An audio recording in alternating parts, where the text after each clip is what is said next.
Good morning, rock and metal fans. Welcome to Iridium Rock and Metal Reviews. So today we're going to crack on with the years, ranking the years, the albums. So we're up to 2011. Some good albums out, a real good mixture of different stuff on my list. I've got 8 altogether. So there is, when I say a mixture, it's not exaggerating, it's brilliant. Not loads of releases though. But my top ones were really good ones. So let's go from number 8 to number 1. Number 8 being my least favourite of my best albums, if you like. So Toby Hitchcock, Mercury's Down. So this was a solo project from obviously Toby Hitchcock, Pride of Lions singer, AOR band. I never really got into them fully. I don't know what it was about them, but I love this solo project by Toby Hitchcock. A really smooth voice. He's got a really great voice for AOR. Perfect, absolutely perfect. And I think this, for me, I think the reason Pride of Lions not so much, and Toby Hitchcock, this album was better. I just think it had a bigger sound. The choruses were bigger. It was probably more melodic rock to me. Melodic. Less AOR and more maybe melodic heavy rock. I don't know, it just seemed that way to me. So some great tracks on here. Opening track, This Is the Moment.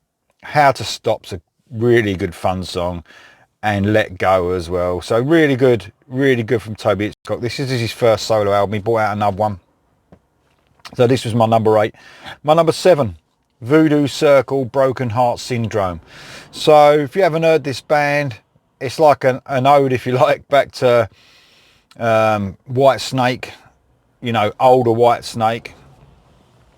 Probably, slide it in backwards, if you like.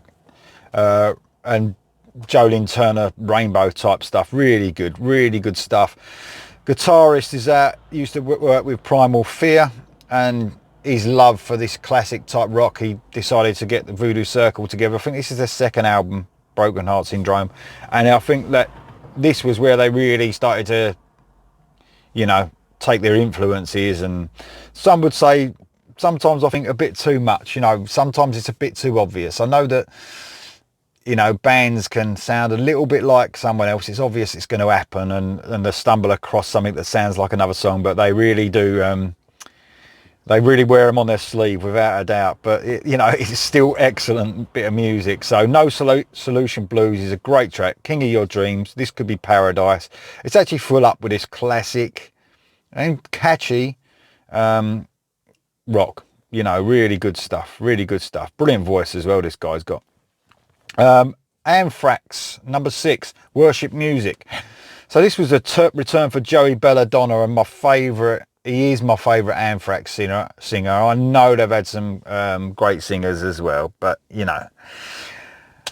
I just love John Bush. Obviously, is the other Anthrax singer, and I can understand the love for him as well. But Joey Belladonna, I don't know what it is. I love his voice. I think it fits straight in with Anthrax. Although, when he was in the band first time round, Spreading the Disease was like my top Anthrax album, and then I didn't like the others too much. But I think this return from Joey Belladonna now, I think they're better than ever. They are absolutely brilliant now. They're so consistent across the albums. This first one, Earth on Hell, was a brilliant track after a little intro at the beginning. The Devil You Know is a great track as well, and Fight 'Em Till You Can't. So this is a zombie song. So it's a song about zombies and fighting zombies. You can't get no better than that, can you? Metal and zombies, what the fuck? No, you can't beat that. So that is absolutely superb. Real heavy, but not heavy as in, we're not talking real thrash.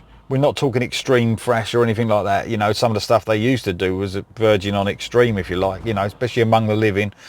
It's not really like that. It's more hooks and melodies really, and I love it. I think that's probably why I like it more. So number 5, bit of southern rock, Black Stone Cherry, Between the Devil and the Deep Blue Sea. This is my favourite Black Stone Cherry album because they really hit the the southern feel on this one. This was the height of that southern feel, and I felt after this one they lost that a little bit, especially now they've gone more bluesy, sometimes even metal now, you know, rather than stick to this brilliant southern sound with glimpses of, you know, Skynyrd and, you know, bands I love. I love that. I really do love the southern music, and it's a shame because this really captured it for me. Full of loads of sort of slower songs on this, and had that, you know, that Tuesday's Gone type feel from Skynyrd, you know, this, you know, that real classic southern sound. You know, there are some real good heavy tracks on here. White Trash Millionaire is a brilliant song, kicks off the album. But when I'm talking about those real southern songs, we're talking In My Blood, Won't Let Go, Like I'll Roll, Stay, full up with like more melodic southern stuff, real catchy stuff as well. This was the height of Black Stone Cherry for me. That's my number 5. Number 4, Work of Art and In Progress. So this is a AOR band in the vein, definitely Toto, Journey type stuff, if you like that sort of stuff. Really good musicians as well. The guitarist is brilliant. Sometimes you don't associate AOR music with absolutely brilliant technical work, you know, guitaring. This has got it though. This has really got it. Brilliant voice this guy's got as well. So Nature of the Game's a good song. Once again, Emma Lee's such a catchy song as well. So just full up with classy AOR stuff, really. You'd love this. If you love a bit of AOR, you haven't heard this, get it. Number 3, return to a band that has been mentioned quite a bit in lists, and that's Shy. So British band, and they brought a self-titled album out. New singer. He only lasted this album, which was a shame. Lee Small was his name. They took a lot of heavier approach on this. If you actually listen to the few Shy albums before this, with Tony Mills in, they were very mellow, very Journey-esque, you know. But this one took more of a straightforward, melodic, heavy rock sort of side. Some real heavy stuff on this, but really great and catchy at the same time. Land of a Thousand Lies, So Many Tears, brilliant song. Breathe is a fantastic song. So if you like, yet again, your melodic 80s type stuff, this is it. Number 2, one of my all-time favourite AOR bands, Journey and Eclipse. So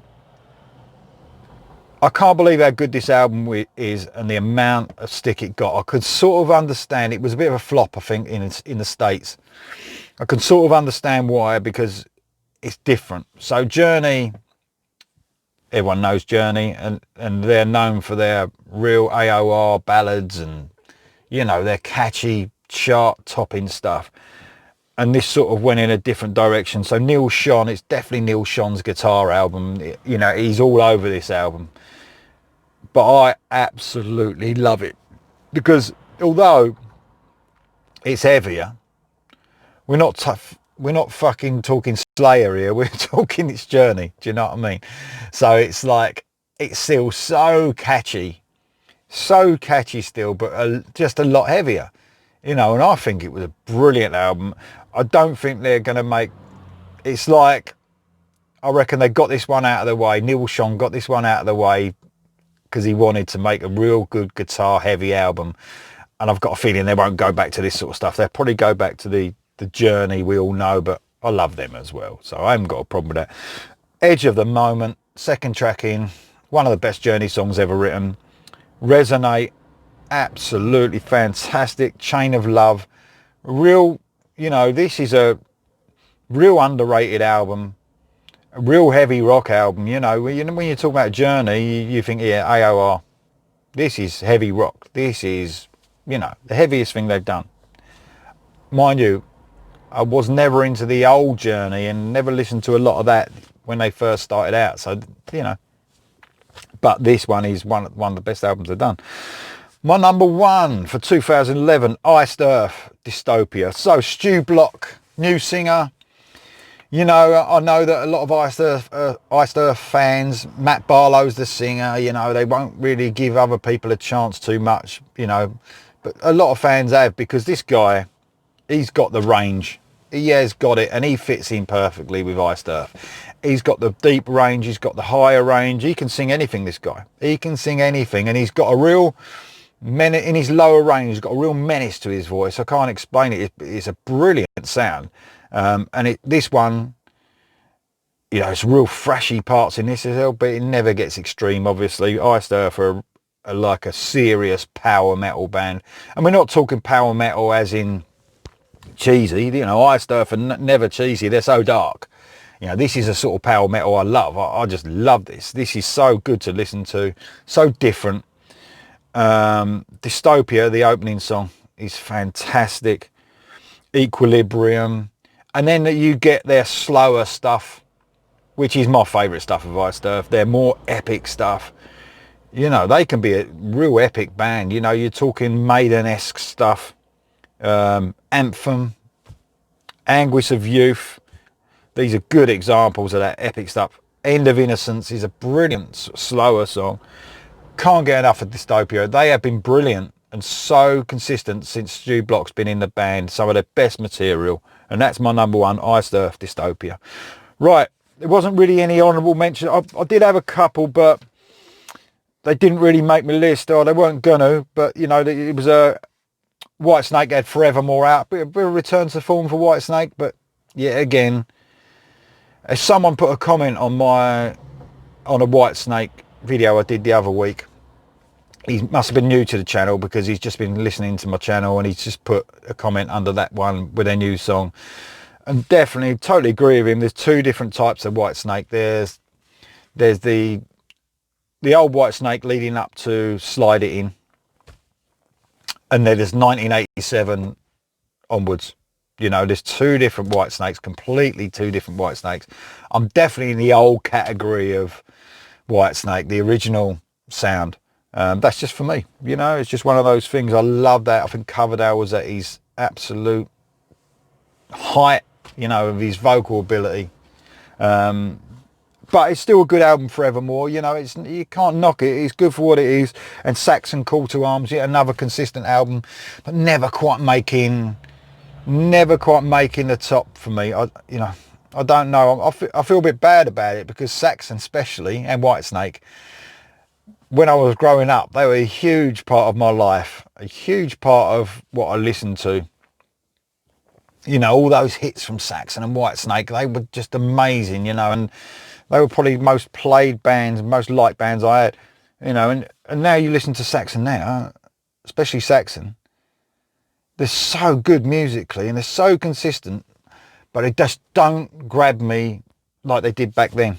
You know, you change, don't you? But I still like it. I listen to all of their albums still, but it don't quite get me like they used to. But that's just one of those things. Some of them bands from the 80s do. They even get me more now. But just them two, Whitesnake and Saxon, not quite as much, but they're still good. I can't knock them, but just not quite there up with the top for me. So, right, thanks for listening. Hope you like the video.